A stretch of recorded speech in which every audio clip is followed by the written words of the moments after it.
আজকে মা অসুস্থ, বাংলাদেশ অসুস্থ, গণতন্ত্র অসুস্থ।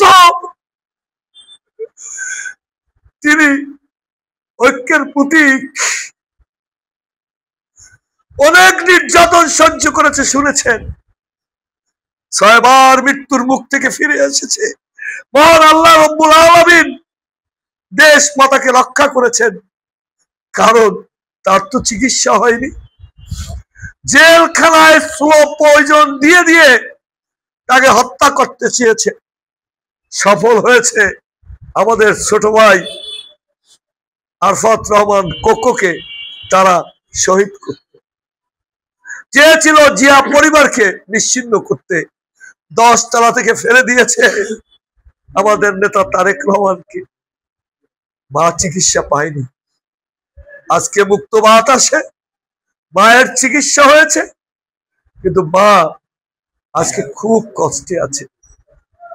আমরা নিশ্চয়ই চাই যে দীর্ঘ 17 বছর পরিশ্রম করেছে গণতন্ত্রের জন্য, ভারতের অধিকার বাস্তবায়নের জন্য, সেই ভোট আর ভারতের অধিকার বাস্তবায়নকারী একটি সরকার বাংলাদেশে আসবে, বিএনপি আসবে।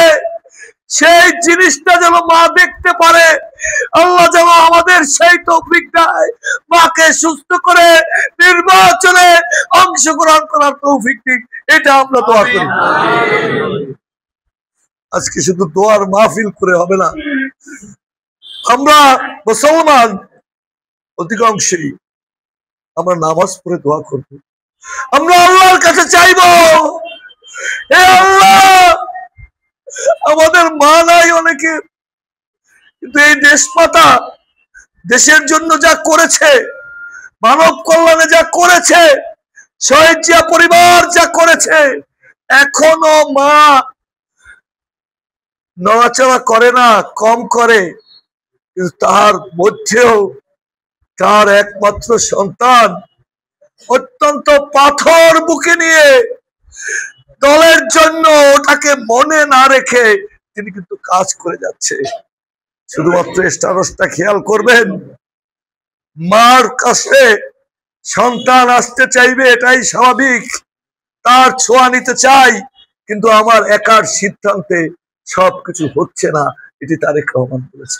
এর মধ্যে অনেক কথা আছে, সে বিষয়ে আমি যাব না।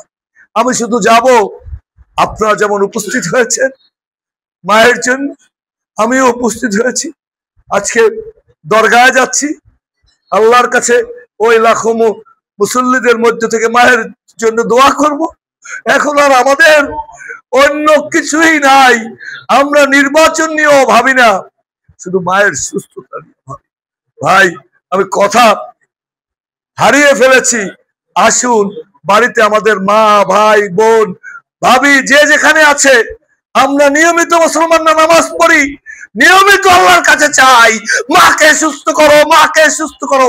নিশ্চয়ই তিনি দিবেন, নিশ্চয়ই তিনি দিবেন, নিশ্চয়ই তিনি দিবেন। আল্লাহ হাফেজ।